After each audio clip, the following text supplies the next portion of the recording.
The 2026 Galvin 6 Energy Crisis. Why driving style decides races. In 2026, every lap is an energy equation. Power units split roughly 50-50, half internal combustion, half electric. The MGU-K is the lifeblood, harvesting under braking, deploying on the straights.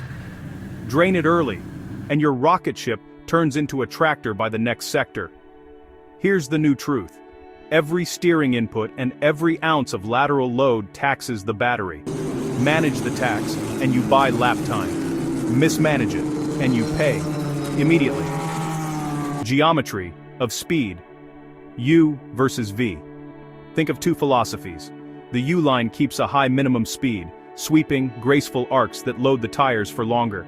It's fast and clear air, but that prolonged lateral load pauses regeneration and forces the driver to tease the throttle while the car is still rotating.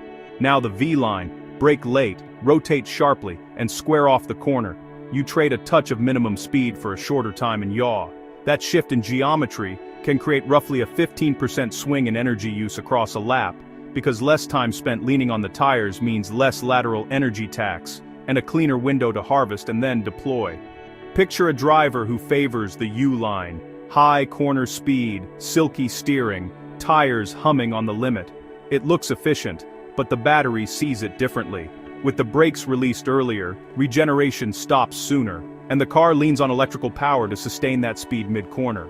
Contrast that with a V-line specialist who brakes later and harder, compressing energy into a sharper rotation. The car slows more in a straight, spends less time at big slip angles, and opens a simpler path. Harvest on the way in, point it straight, and fire it out.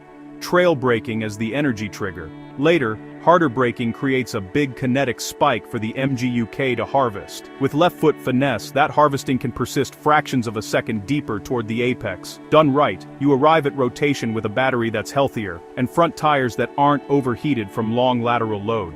The alternative, rolling off the pedal earlier to carry speed, feels quick, but it blurs the harvest window and forces the car to spend precious electric energy just to keep floating through the middle of the corner.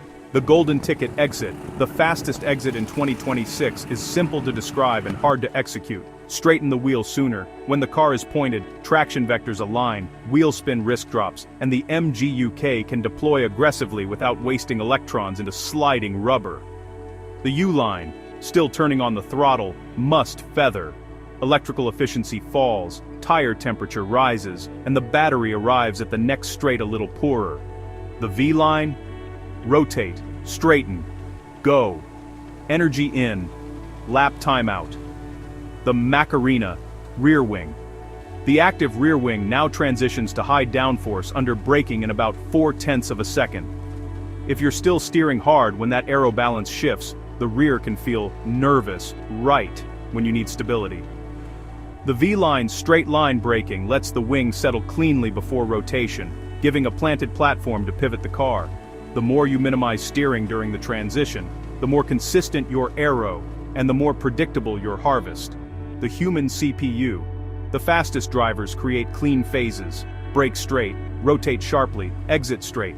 Those micro windows free mental bandwidth to nudge brake bias rearward, near apex, tweak differential locking, and flip MGU-K maps from harvest to deploy at the exact moment the wheel straightens. Many younger drivers rely on lap-wide presets. The masters micro-program the lap, in real time.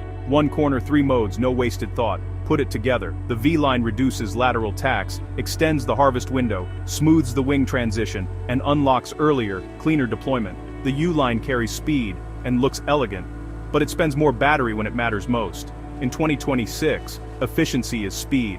Harvest on entries, deploy on exits, keep tires calm, keep electrons working in a straight line. Small inputs decide battery life and lap time. Over a season, which philosophy wins? High minimum speed elegance or rotate and fire efficiency? In 2026, the driver who spends the fewest electrons for the most meters will own the lap. Tell us your take, and subscribe for more deep dives.